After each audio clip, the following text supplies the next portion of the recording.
Ya, perkenalkan saya Dirma Elvira. Saat ini saya sedang belajar di Russian State Agrarian University Timiroazev, Moskow. Di sini saya sedang melanjutkan S3.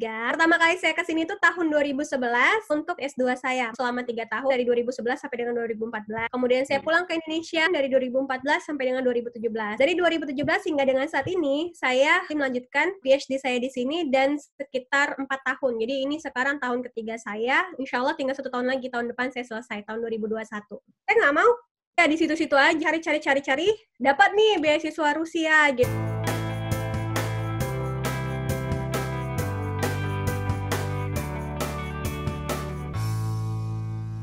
Bentuk belajarnya gimana nih? Kalau antara S2 sama S3 bedanya apa nih? Beda banget.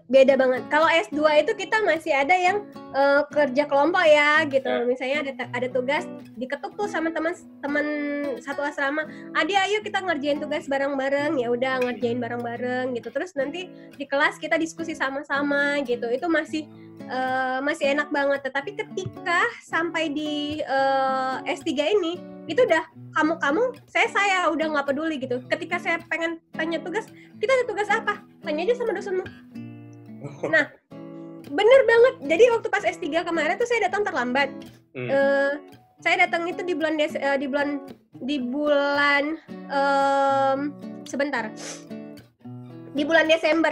No. Itu Desember S2 ya. S3 saya di bulan November. Tanggal 1 November saya di sini. Ya. Tanggal 30 November saya ujian. Tidur nggak itu? Jadi hanya 1 bulan tuh. Terus saya bilang sama dosen, sama teman saya, kita kemarin belajarnya apa? Udah jumpain aja dosen kamu. Jadi saya bingung gitu ya. Saya mau ngomong apa ya udah akhirnya. Dan yang parahnya tuh kita kalau udah ketemu sama dosen A, besok belum tentu dia lagi yang ngajarin kita. Minggu depan belum tentu dia.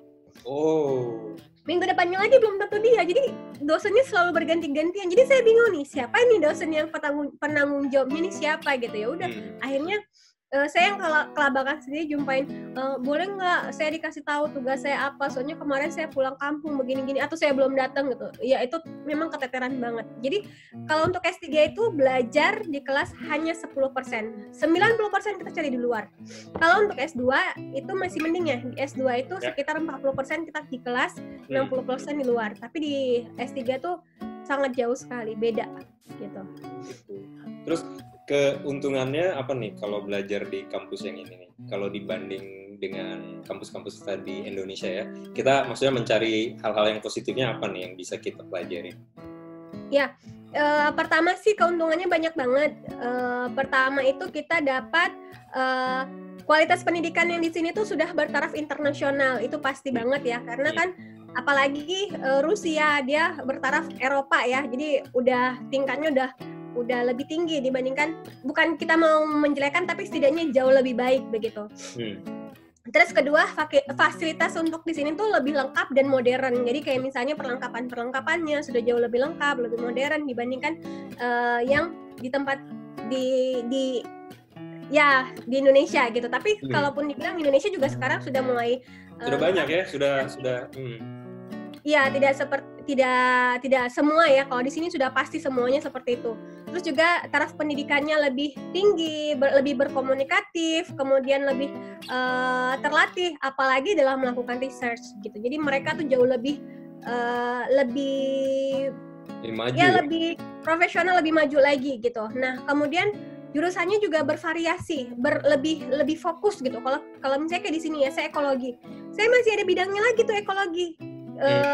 Bidang spesifikasinya biologi sains. Jadi memang sudah ada spesifikasi. Kayak ini kan pertanian itu ternyata banyak ya. Dia ada yang lebih spesifikasinya lagi.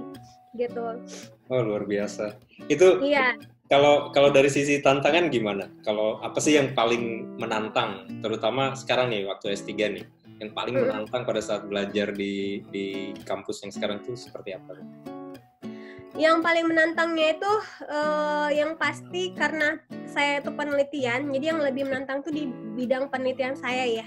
Dan apalagi saya tuh harus ke hutan Jadi penelitian saya itu tentang tentang ekologi Rusia, gas rumah kaca yang ada di Rusia ya gitu. Jadi dan itu saya ambil langsung ke hutan. Nah, tantangan yang terberat sama saya adalah masuk hutan itu gitu.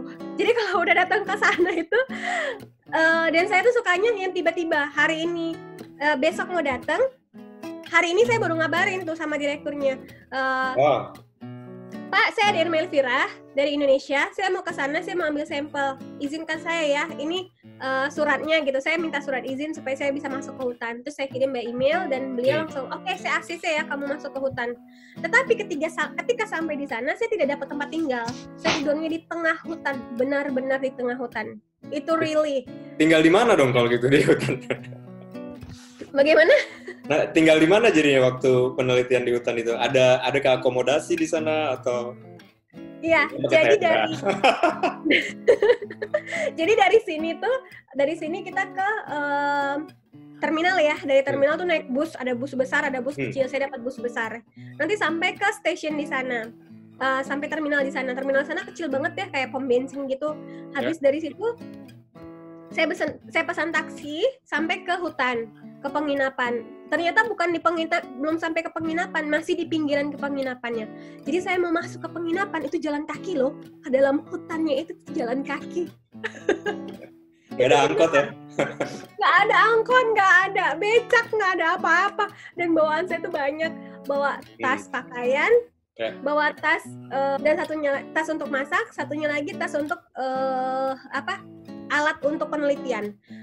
Jadi itu udah kayak gimana gitu ya bawaannya, dan itu memang saya lakukan. Dan saya betul nggak bisa jalan sendiri karena hutannya itu sangat berat sekali medannya. Jadi saya bawa teman. Nah, sampai di tengah hutan itu, di situ tempat tinggalnya tuh hanya gerbong kereta api. You know gerbong kereta api? Itulah gerbong kereta api yang segitu panjangnya dibagi dua, satu kamar A, satu kamar B. Terus di kamar A ada gimana? Bukan kontainer ya? Kayak gitu, kayak kontainer gitu lah gerbong kereta api itu. Ya. Nah, jadi tempat tidur yang kecil itu. Jadi kan satu tempat tidur satunya di sini gitu. Terus ada jendelanya kecil, nggak ada tutupnya. Ya saya mikirnya kalau lagi tidur tiba-tiba ada orang mau jahat ya, atau ada beruang garuk-garuk kaca, itu gimana coba? Udah. Itu satu. Yang kedua, mau pipis. Mau buang air, itu jalan kaki jauh. Oh, enggak satu bangunan ya? Tidak. Bawa botol lagi, biar kita biasa harus istinja ya. Di sana kan nggak pakai istinja, orang Rusia di sini kan nggak pakai istinja, cuma pakai tisu doang. Nggak pakai istinja, saya bawa tuh botol aqua, dan itu tengah malam temenin saya. Luar biasa nih, semacam petualangan sebenarnya jadinya ya. Iya bener. Ya, itu Masya Allah, itu terakhir banget lah, pokoknya jangan sampai lah kayak gitu lagi, beneran. Iya, kebayang. Itu kalau aku sendiri nggak tahu deh bakal kayak gimana kalau situasi kayak gitu. Terus kalau mau ngambil wudhu ya, kita mau mandi itu masih toilet loh, toilet untuk pipis. Untuk mandi lain lagi, untuk mandi jalan lagi jauh gitu. Dan itu ada tempat pemandiannya. Pemandiannya tuh ramai-ramai. Kalau kita tuh di Indonesia namanya sumur. Pemandian umum ya? Iya. Jadinya nggak mandi lagi jadinya. Mau cuci piring tuh pakai pompa loh. Mau cuci piring pakai pompa air, ditampung loh. Ya Allah. Itu desa banget. Mau ambil wudhu kan pakai pompa itu, ya udah tunggu ya, mau ambil wudhu gitu. Jadi kita tahan wudhunya itu dari pagi sampai dengan ya kan kalau misalnya wudhu bisa lama ya udah ditahan aja gitu sampai bener-bener nggak batal ya. Iya.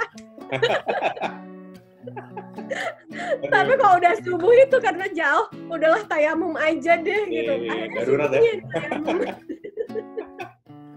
Aduh, luar biasa banget ini. Terus kalau misalnya boleh nih, ada tips-tips yang secara umum nggak nih? Kalau misalnya sobat-sobat radiologi nih yang mau ke Rusia nih, gimana di Rusia secara umum itu kira-kira gimana nih tips-tipsnya? Pertama itu tipsnya ini tips yang dari dalam diri ya. Iya, pertama, yang pribadi, justru yang lebih lebih personal. Pertama tipsnya itu jangan pernah pantang menyerah gitu loh. Walaupun seberat apapun itu bumi, seberat apapun itu namanya hutan yang harus dilalui, tapi tujuan niat kita tuh apa? Harus lulus. Jadi jangan pernah pantang menyerah gitu. Berusaha gitu ya. Itu yang paling utama, harus berusaha. Terus yang kedua itu networking juga harus ada. Jadi kita tuh kan memang informasi banyak ya, beasiswa di mana-mana banyak. Tapi kalau kita tidak punya networking, kita tuh nggak tahu nih bagaimana cara mendapatkannya. Jadi kalau misalnya ada beasiswa, ada informasi di beasiswa atau gimana, ikut aja, ikut seminar, ikut diskusi, ikut aja, karena kita nggak tahu dari mulut siapa dapat informasi yang benar gitu. Nah, jangan tutup akses diri kita tuh, jangan tutup akses gitu. Terus juga memperbaiki CV kita dengan cara apa? Pertama, organisasi kita juga harus bagus, visi misi kita ke depan itu apa. Jadi biar memperbaiki perbaiki CV kita di situ. Nah, terus juga tadi pantang menyerah. Terus juga jangan pernah takut untuk bermimpi aja. Memang semua itu dimulai dari mimpi gitu loh. Nah, dengan kita bermimpi, kemudian kita bangun dan kita kejar mimpi itu gitu. Jangan takut kalian dari lingkungan ekonomi seperti apa, jangan takut, karena Allah itu maha kaya, Allah tuh maha luar biasa. Minta sama dia tuh maha pemberi, jadi nggak usah takut. Dan Allah juga sudah janjikan di dalam suratnya bahwa Allah itu malu apabila ada hambanya yang meminta dan dia tidak memenuhi, tidak memberikan. Jadi Allah tuh malu, makanya minta aja, tapi jangan lupa kita berusaha. Tugas kita sebagai manusia adalah berusaha gitu. Nah, hasil akhirnya biar Allah yang nentukan seperti apa. Iya, betul. Oke, terima kasih banyak ini. Aduh, ini banyak banget nih yang bisa dipelajari dari sharing session ini. Sebenarnya masih sangat banyak yang perlu bisa dibicarakan yang tentang hal ini. Tapi karena kan kita durasi ini agak terbatas nih. Kalau misalnya ada yang lebih lanjut nih, misalnya mau bertanya atau informasi lebih lanjut, kira-kira gimana nih bisa menghubungi Ade nih gimana biasanya? Ya, bisa hubungin saya ke IG saya, itu Ade Irma Elvira. Terus juga bisa ke ke Facebook saya juga Ade Irma Elvira, atau ke Twitter saya juga bisa di Sunrise Manies. Itu juga bisa. Dari media-media itu aktif, insya Allah. Ya, oke. Boleh inbox juga. Gimana? Boleh di inbox juga, insya Allah saya respon. Oke, terima kasih banyak. Boleh nggak closing remark dari Ade buat sobat-sobat ideologi sebelum kita berpisah? Jadi kalau menurut saya tuh untuk menjadi sukses tuh ada 3 kunci sebenarnya, nggak banyak, cuma 3. Pertama, tentukan goal kamu tuh apa. Goal kita tuh maunya apa? Oh, misalnya Rusia. Tulis tuh di dinding besar-besar kalau perlu. Rusia, atau buatkan petanya Rusia. Itulah goal kita, Rusia. Yang kedua, rencanakan. Jadi, apa nih supaya bisa mendapatkan ke goal itu, rencananya tuh apa? Oh, rencananya harus belajar, patuh sama orang tua, minta doanya orang tua, kayak gitu ya. Semuanya lah, belajar tengah malam gitu ya.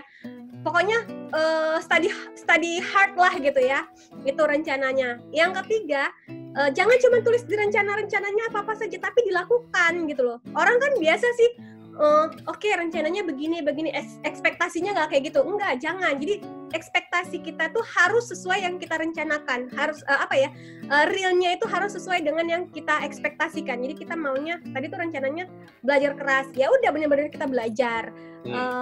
Sholat, benar-benar kita sholat, atau berbakti sama orang tua, benar-benar kita berbakti gitu. Jadi cuma 3 itu sih sebenarnya. Nentukan goal, rencanakan, dan lakukan. Nah, dari ketiga ini diikat semuanya menjadi satu doa, dan insya Allah kita langsung minta sama Yang Maha Kuasa, ya Allah, aku maunya ini ya Allah. Pasti insya Allah diijabah sama Dia. Itu saja sih. Oke, luar biasa. Terima kasih banyak ini Ade atas semua pengalamannya ya. Semoga insya Allah ini bermanfaat bagi sobat-sobat ideologi. Amin. Ya, oke, sobat ideologi, sampai ketemu lagi di episode kita nanti berikutnya ya. Oke, bye-bye. Bye, terima kasih. Assalamualaikum warahmatullahi wabarakatuh.